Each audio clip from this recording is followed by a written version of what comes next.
Olá, meu querido irmão! Olá, minha querida irmã! Seja muito bem-vindo ao canal Escatologia Consumada, um canal dedicado a expor a palavra de Deus com seriedade, sem misticismos, sem ilusão ou fantasias religiosas. Aqui, o objetivo é entendimento bíblico sólido e aplicação real da palavra de Deus para a sua vida.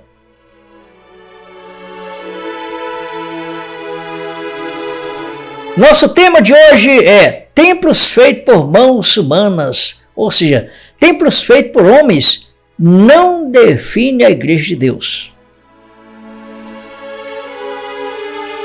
Isto é, muita gente confunde igreja com prédios, ou seja, essas construções feitas por homens. No que tange, às vezes, a pessoa dizer, minha igreja é linda, minha igreja tem ar-condicionado, minha igreja está em reforma.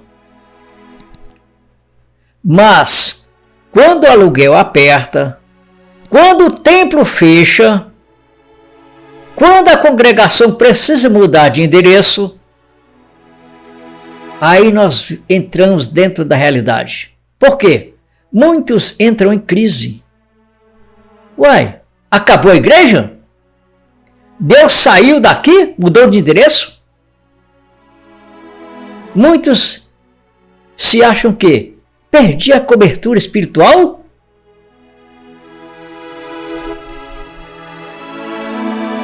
Se você já se perguntou por que tanta gente se sente perto de Deus só dentro do templo, feito por mãos de homens, se esse assunto mexe com você no dia a dia, e se você busca clareza sobre o que realmente é ser igreja, então este estudo é para você.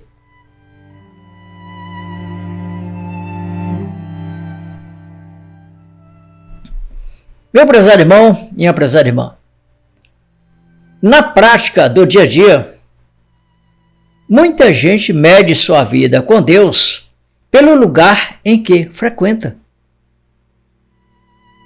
Como se diz, se eu não for ao culto, Deus vai se entristecer. Se eu sair desse templo, minha vida vai desabar ou desandar. Se eu não estiver debaixo desse altar, estou desprotegido.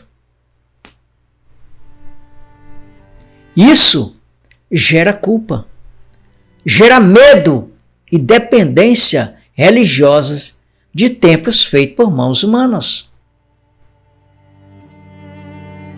A pessoa se sente perto de Deus somente num prédio, mas vazia, mas se esvazia, ou seja, ela volta vazia para casa.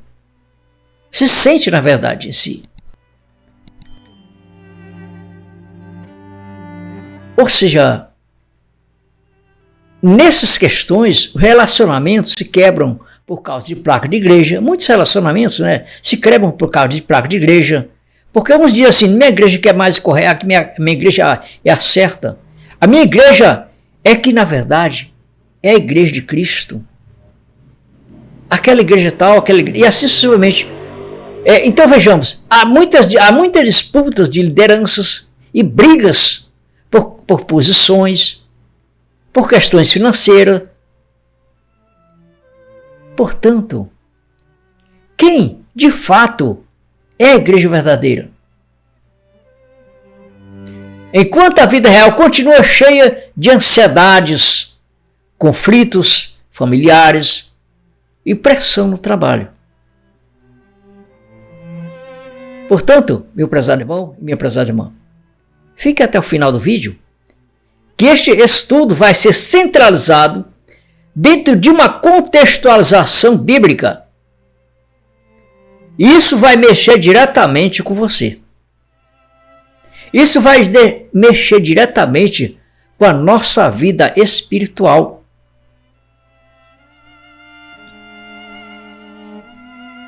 Eu estou deixando também, aqui na descrição dos vídeos, 5 estudos que estão relacionados neste assunto para você, para que você possa se edificar mais e mais dentro deste mesmo conteúdo. Portanto, não perca, entendeu, os vídeos que estão aqui nessa descrição que eu vou deixar para você. Vamos dar continuidade. No Antigo Testamento, Deus permitiu tabernáculo e templos, mas sempre deixando claro que não dependia daquelas estruturas. Ele lembra a Davi. Vamos ler em 2 Samuel, capítulo 7, versículos 5 a 7. 2 Samuel, pode acompanhar na sua Bíblia, ou mesmo aqui no nosso telão. 2 Samuel, capítulo 7. Vamos ler. E versículo 5 em diante. Vai e diz a meu servo Davi, assim diz o Senhor, edificar-me-ás tu uma casa para a minha habitação? Porque em casa nenhuma habitei, desde o dia em que fiz subir os filhos de Israel do Egito, até o dia de hoje. Mas andei em tenda e em tabernáculos.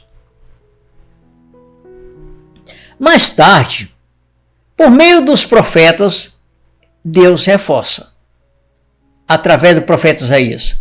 Isaías, capítulo 66, versículo 1 em diante. Assim diz o Senhor, o céu é o meu trono, e a terra o estrado dos meus pés, e a terra o escabelo dos meus pés. Que casa me edificareis vós? E qual seria o lugar do meu repouso? Ou meu descanso, no caso, né?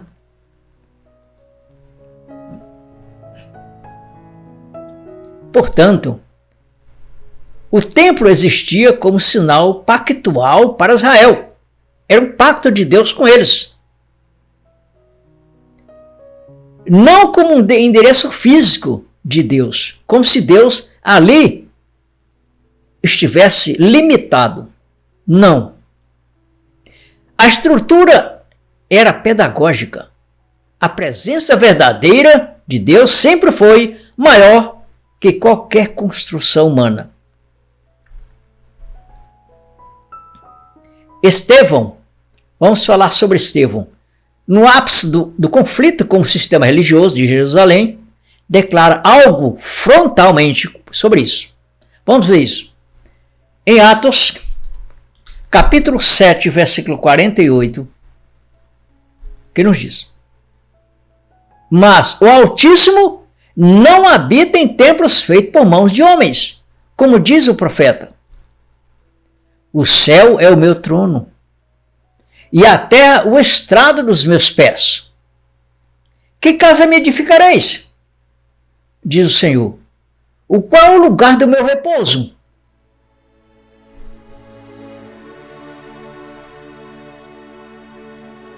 Portanto, meu prezado irmão, minha prezada irmã, Jesus Cristo profetizou diretamente sobre o templo, aquele templo de Jerusalém que existia, na verdade, em Jerusalém. E ele direcionou esse mesmo entendimento para os nossos dias. Vamos ver as suas palavras. Abra sua Bíblia também em Mateus capítulo 24, versículo 1 e o 2.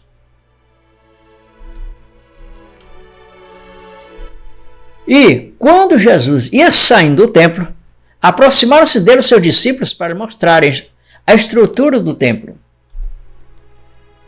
Jesus, porém, lhes disse: Não vedes tudo isso? Em verdade vos digo que não ficará aqui pedra sobre pedra que não seja derrubada. Ou seja, Jesus Cristo ele já estava profetizando a inutilidade, isso mesmo, a inutilidade, ou seja, a invalidade que aquele templo ia ter para os nossos dias. Portanto, essa profecia se cumpre em 70 anos depois de Cristo, quando o templo é destruído pelo exército romano. Na lógica da escatologia consumada, esse evento não é apenas uma estratégia histórica, não é uma tragédia histórica.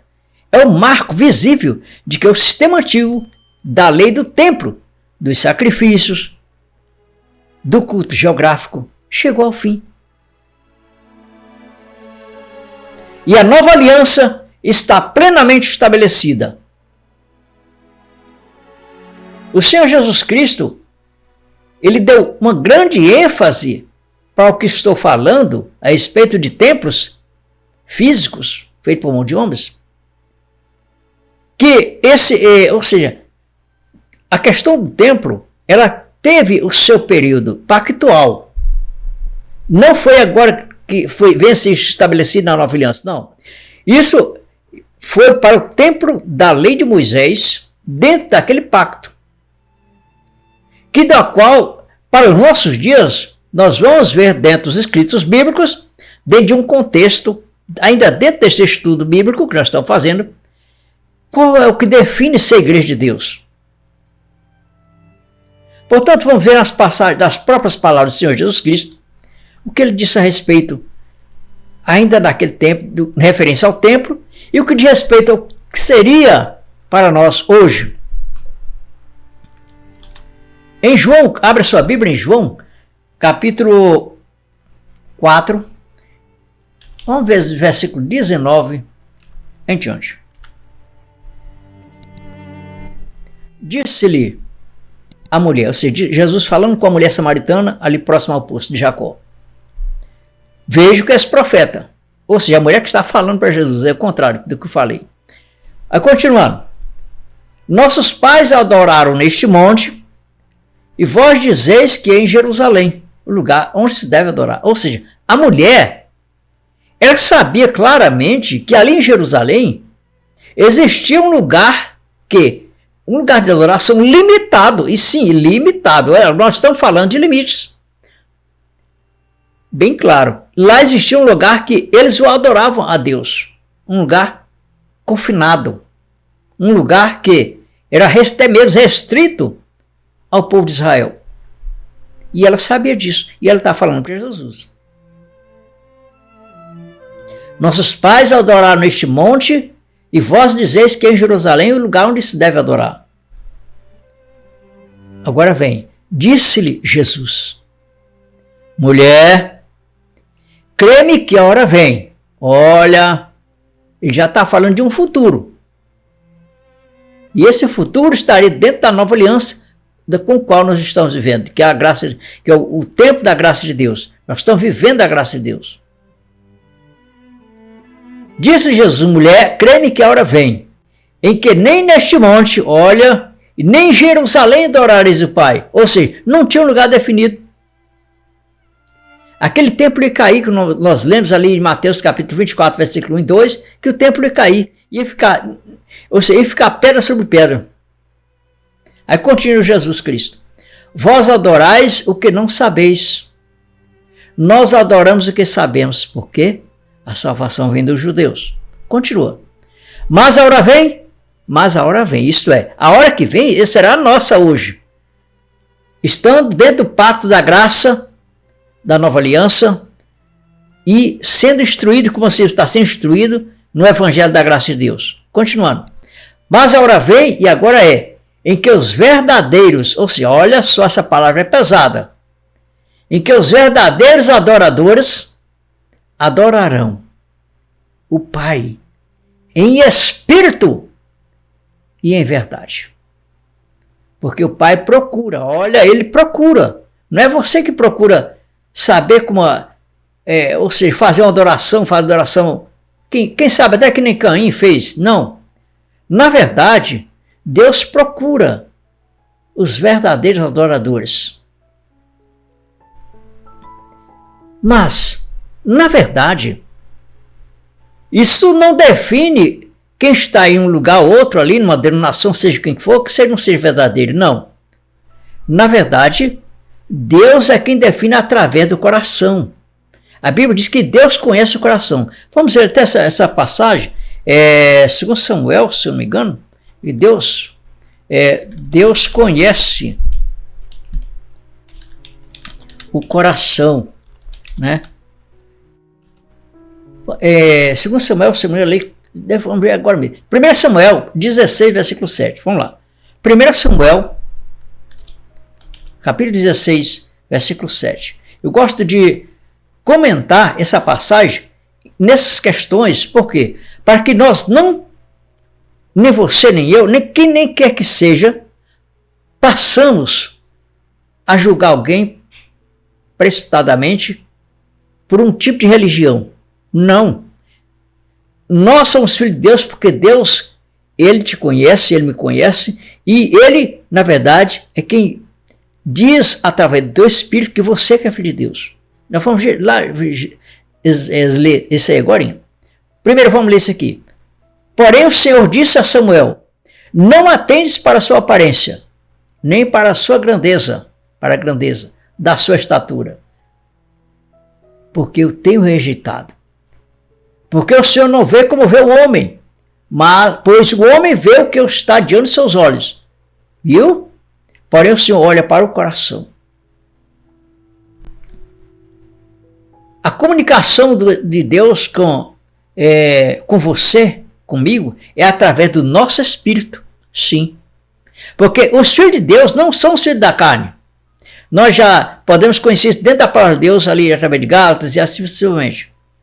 Os filhos de Deus, na verdade, é o Espírito que habita neste corpo.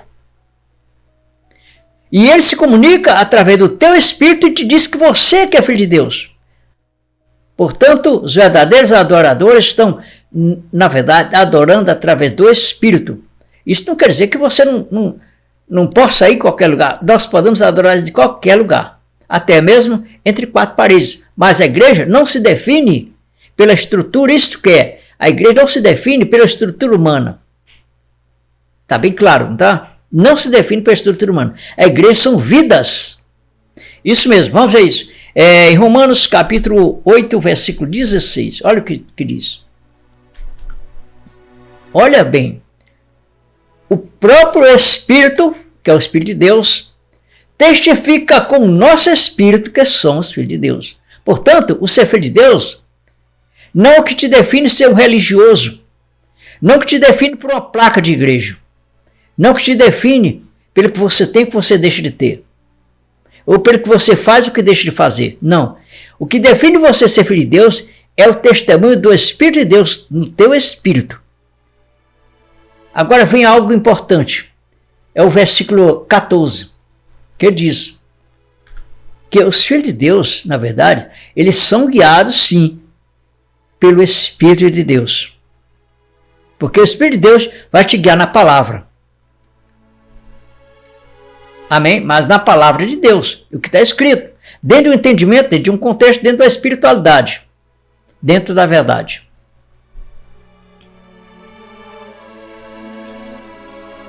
Portanto, a profecia de Jesus Cristo, a respeito do templo ali, em Mateus capítulo 24, versículo 1 a 2, essa profecia se cumpriu no ano 70 depois de Cristo. Como assim? Vamos ver isso. Não com o ano, como se tratando de dizer que o nome ano 70 esteja dentro da Bíblia. Não. Mas o entendimento, dentro do escatológico, dentro do que nós vamos ler, vai levar ao entendimento. Em Mateus capítulo 24, onde nós lemos, versículo 1 e o 2, nós vamos repetir essa mensagem, nós vamos ver o seu cumprimento. E, quando Jesus ia saindo do templo, aproximaram-se dele os seus discípulos para lhe mostrarem a estrutura do templo. Jesus, porém, lhes disse, não vedes tudo isto?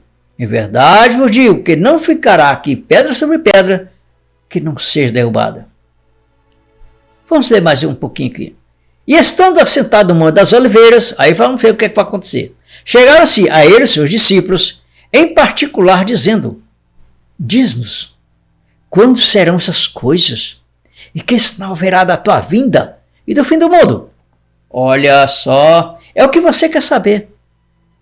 É o que você vai querer ouvir e vai ouvir. Quando seriam aquelas coisas? Quais coisas? Vamos ver, replicar o que os discípulos falaram. Quando seria a queda do templo? Quando seria o fim do mundo? Mesmo esse mundo aqui religioso, não é o mundo físico, cósmico, não. Era o mundo religioso, pactual de Israel, que ia chegar ao fim. Que é o pacto da lei, sim, da lei de Moisés, exatamente. E quando seria a vinda dele? Então, tudo isso está amarrado aqui no versículo 24, versículo 34, dentro do mesmo capítulo. É só para você realmente ter esse entendimento. Olha o que diz no versículo 34. Em verdade, vos digo que não passará essa geração sem que todas essas coisas aconteçam. Ainda vem o versículo. O céu e a terra passarão, mas as minhas palavras não hão de passar. Ou seja, embora o mundo religioso diz que as palavras de Jesus Cristo passam, mas ele mesmo mencionou e assegurou que não passa. Então, isso quer dizer, todas aquelas coisas que estão prescritas, que tem sido a vinda de Cristo em juízo para Israel, que ele não veio buscar a igreja nenhuma lá naquela época, e nem em época nenhuma está escrito, nós temos estudo para isso também. Então, a queda do templo, a grande tribulação, que é o versículo 29, versículo 21, quer dizer, o versículo 21 que diz aqui, ó. Porque haverá então grande aflição, como nunca houve desde o princípio do mundo até agora, nem tampouco há de haver. Essas coisas aconteceram ali dentro daquela geração. Uma geração, meu prezado irmão, minha prezada irmã, é por volta ali de 70 anos, de 100 anos, então é essa faixa. Quem for que alguém já viu nos nossos dias, principalmente, uma pessoa vê 200 anos, 300 anos? Não tem. Quanto mais 2.000 anos. Então a geração era que eles estavam vivendo, seus contemporâneos. Então vejamos que Apocalipse também descreve a transição como novos céus e nova terra. Ou seja, está tratando-se da nova aliança e a descida da Nova Jerusalém. Mas tudo bem, esse é um questão da nova aliança, nós vamos tratar podemos tratar em outro assunto. Portanto, a verdadeira casa de Deus são pessoas e não prédios. Ou seja, o Novo Testamento substitui a linguagem de casa de Deus, como que diz o mundo tradicional. vamos para a casa de Deus, vamos para a igreja de Deus, vamos para o templo de Deus, vamos para o santuário de Deus. E ali eles definem aquilo, eles são como aquela estrutura humana, eles definem como ali seja um templo, como que seja um santuário de Deus, como seja a casa de Deus, assim sucessivamente. Mas na linguagem bíblica é diferente. Vamos ver isso? Vamos, temos que ver isso. Temos que definir isso, temos que deixar claro. Vamos lá, abre a tua Bíblia aí em Efésios capítulo 2 e versículo 19, capítulo 2, versículo 19 em diante. Vamos lá.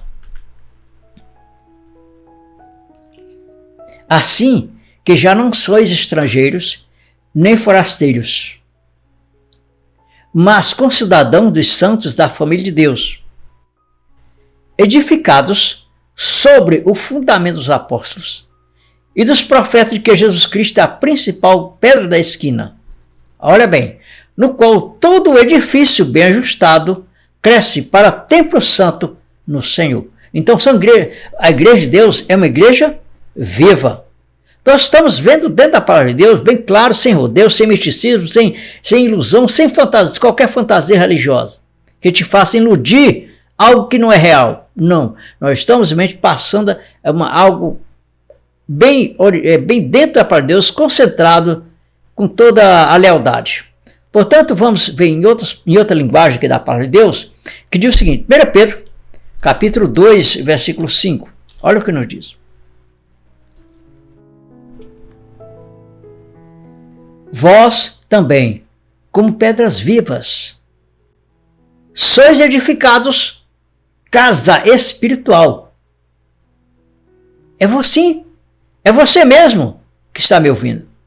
O que está escrito aqui é dizendo que você está sendo edificado como casa espiritual de Deus e sacerdócio santo para oferecer sacrifícios espirituais.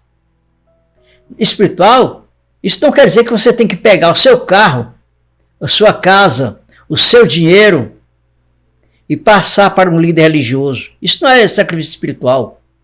Isso é um sacrifício carnal, que vem do desejo da carne, que te vai gerar culpa, porque isso não vai te trazer retorno algum, a não ser quando você faz por livre para as suas vontades, quem sabe é para ajudar alguém e assim você fica satisfeito.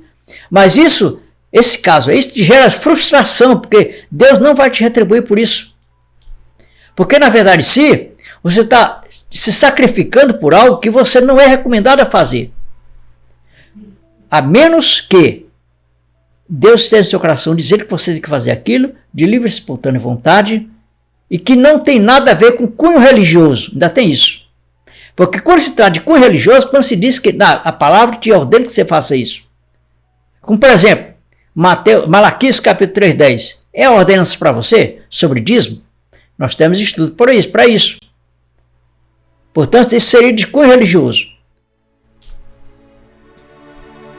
Meu prezado irmão e minha prezada irmã, Paulo, ele define a igreja de Deus como o povo de Deus, que é o seu corpo, e não como o templo religioso construído por mãos humanas. Vamos ver isso. Colossenses capítulo 1 e o versículo 24. Olha o que nos diz. Paulo falando. Regozijo-me agora no que padeço por vós, e na minha carne cumpro o resto das aflições de Cristo pelo seu corpo, que é a igreja. Tá. Quer dizer que a igreja de Deus é o corpo de Cristo? Quer dizer, isso mesmo, isso é uma igreja viva. A igreja de Deus é igreja viva. Portanto, meu prezado irmão, minha prezada irmã, está me ouvindo. A palavra de Deus te liberta. Te liberta exatamente do mundo religioso. Porque Deus não está em denominações, Deus está em você. Vamos ver isso mais uma vez, Atos, capítulo 17, versículo 24. O Deus que fez o mundo e tudo o que nele há, sendo Senhor do céu e da terra, olha, não habita em templos feitos por mãos de homens. Está bem claro? Ainda acrescenta nem tampouco é servido por mãos de homens, como que necessitando de alguma coisa, pois ele mesmo é que dá a todos a vida e a respiração e todas as coisas. Amém? É uma grande verdade. Por isso que nós fundamentamos todo esse estudo, todo esse entendimento dentro de um contexto da palavra de Deus, dos escritos bíblicos. Uma coisa é você dizer que um templo religioso é templo de Deus, e outra coisa é a Bíblia afirmar que a igreja são vidas, que você é um membro desse corpo, dessa igreja. Isso é uma igreja espiritual. Vamos ver isso. 1 Coríntios, capítulo 3, versículo 16. Olha só. 1 Coríntios, capítulo 3, versículo 16. Não sabeis vós que sois o templo de Deus? E que o Espírito de Deus habita em vós? Isso é sério. Ainda em 1 Coríntios, capítulo 6, versículo 19. Olha o que diz. O não sabeis que o vosso corpo é o templo do Espírito Santo? Meu prezado irmão, minha prezada irmã. Esse que é o ensino que você tem que saber, o ensino que você tem que prestar atenção no que a Bíblia fala para você. E não nas minhas palavras, mas no que está escrito. Ou não sabeis que o vosso corpo é o templo do Espírito Santo, que habita em vós, proveniente de Deus, e que não sois vós mesmos? Mais ainda em 2 Coríntios, no capítulo 6, versículo 16. Olha o que diz. E que consenso tem o templo de Deus com os ídolos? Porque vós sois o templo de Deus vivente. Como Deus disse, neles habitarei, e entre eles andarei, e eu serei o seu Deus, e eles serão o meu povo. Amém? Muita gente mesmo, vive com a sensação de que, se não estiver fisicamente num templo feito pelos homens, está longe de Deus. Na prática, isso mantém a pessoa presa a uma agenda e não uma consciência da presença de Deus. Qual é o princípio bíblico? É que Deus não habita em templo feito por mão de homens. Nós já lemos Atos 17, 24, Atos 7, 48. O que é que acontece na situação do dia a dia? Você pode trabalhar em escola, estudar, cuidar de filhos, enfrenta desafios. E o que acontece? Nem sempre consegue, às vezes, estar em todas as reuniões dessas denominações. E o que muda na prática? Em vez de carregar culpa, você entende que é templo de Deus vivente. Entende que você, na verdade, você é membro do corpo de Cristo, independente de qualquer denominação, porque Deus não tem compromisso com denominação. Deus tem compromisso com você. Vamos ver isso. Que você é o membro do corpo de Cristo. 1 Coríntios capítulo 12 e versículo 27. Olha o que diz.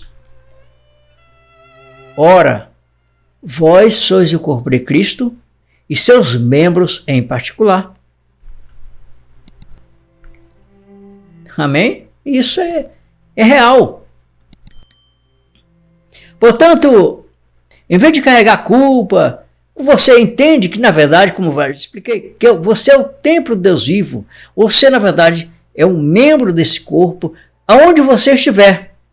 Que seja na oração no ônibus, na decisão no trabalho, vamos dizer assim, no perdão, numa discussão familiar.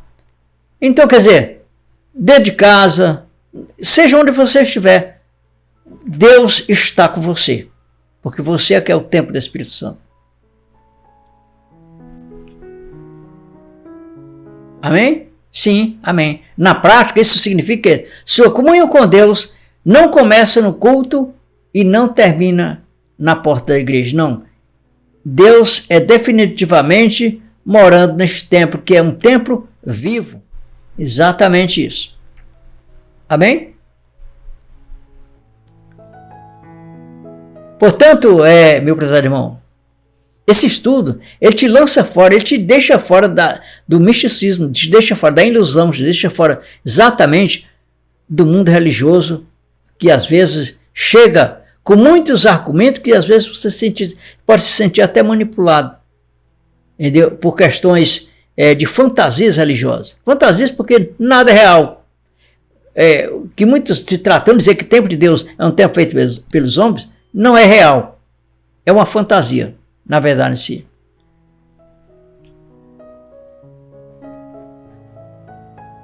Portanto, desmontando a manipulação religiosa e o comércio da fé. Vamos dizer assim, quando o templo é visto como ponto obrigatório de acesso a Deus, abre-se um espaço para controlar as pessoas. Com ameaças do tipo, se você sair daqui, você está desviado. Que na verdade, você não consegue se desviar de Deus. Porque Deus te vê em todos os momentos, em todos os lugares. A Bíblia diz que Deus preenche os céus até com o seu espírito. E outra, quem te define o que você não é um líder religioso, mas sim Deus que está no coração. Nós já lemos em Romanos capítulo 8, versículo 16. Que Deus testifica com o teu espírito que você é filho de Deus. Portanto, outras situações surgem quando você, às vezes, está apegado a templos religiosos. É que você vê nesses templos, às vezes, venda de objetos consagrados, como se aquilo fosse objeto de bênção, como se fosse, na verdade não é. Porque a Bíblia nos diz que você, eu, nós fomos já abençoados com toda sorte de bênçãos, e não só uma, todas. Vejamos em Efésios capítulo 1 e o versículo 3. Olha o que está escrito, meu prezado irmão e minha prezada irmã. Bendito o Deus e Pai de nosso Senhor Jesus Cristo, o qual nos abençoou com todas as bênçãos espirituais nos lugares celestiais. Portanto, essas bênçãos que são vendidas como objetos sagrados, meu prezado irmão, isso é uma fraude espiritual. Por quê? Porque isso ali não te gera bênção. Na verdade, se você, porque a bênção você já foi abençoado. E Deus não tem compromisso com esses objetos, como se ele quisesse colocar como um meio de uma mediação entre aquele objeto e você, e Deus e você. Não. Deus não coloca nada, a não ser sua própria palavra e seu espírito como mediador. Ou seja, Deus é o próprio em si, o que faz tudo em todos, sem precisar de um mediador, como se fosse um objeto, um tijolo, como eu já vi falar, um tijolo abençoado, um feijão abençoado. E ali, não fica só nisso. Muitas vezes eles cobram por aqueles tipos de supostos objetos de bênção. Sim, eu já vi relatos sobre isso. Nossa, isso você sabe, como eu disse, eu estou passando, conversando com pessoas que eu creio que têm um entendimento sobre isso. Tragam R$1.000 e assim sucessivamente. Não, irmão, meu prezado irmão, isso aqui é a palavra de Deus, não tem ilusão religiosa, não tem fantasia religiosa. É a palavra real de Deus. Portanto, situação do dia a dia. Gente doando que não tem, por medo. Isso, muitas vezes você doa alguma coisa por medo de Deus, como se Deus, o suposto Deus deles, né? Porque na verdade Deus da Bíblia, ele não vai tirar de você porque você não doou nada. A tua bênção é espiritual e não carnal. Se você quiser alcançar de Deus uma bênção material, você tem que trabalhar para alcançar. Não vá doar alguma coisa pensando que Deus vai te dar um carro, uma casa, que seja o que for. Não. Você tem que trabalhar para você alcançar. Se você se tomar posse das suas coisas para que você doe, ou às vezes até obrigatoriamente com medo, às vezes, mas com aquela intenção de que esse Deus vai te dar em dobro, isso é uma ilusão. Nada você vai alcançar de uns bens materiais, seja casa, carro, seja o que for, bens materiais, se você não for trabalhar para alcançar. Leve a situação na realidade, dentro da realidade, e não dentro de uma ilusão ou fantasia religiosa. E o que muda na prática? A pessoa, então, o que muda na prática? A pessoa começa a discernir que ninguém possui monopólio da presença de Deus. Essa é a realidade. Isso não afasta da comunhão, mas a liberta da chantagem. A oferta passa a ser gesto de gratidão. Ou seja, quando você entende da palavra de Deus, dentro da escatologia consumada, você sabe que nenhum líder religioso vai ter o monopólio ali da presença de Deus. Não vai ser um possuidor de Deus para poder te abençoar. Não. Deus já está na sua vida. Como nós lemos, 1 Coríntios capítulo 6,16, capítulo 6,19, 2 Coríntios 6,16 e assim por diante. Então, que Deus continue nos abençoando. E se você ainda não é inscrito no canal, se inscreva no canal, nosso canal, deixe seu like e não esqueça que estou deixando aí na descrição dos vídeos os 5 mensagens, né, através dos vídeos relacionados a este mesmo assunto, tá? Então, que Deus continue nos abençoando, que nós já somos abençoados, graças a Deus por isso, e até o próximo vídeo. E um grande abraço.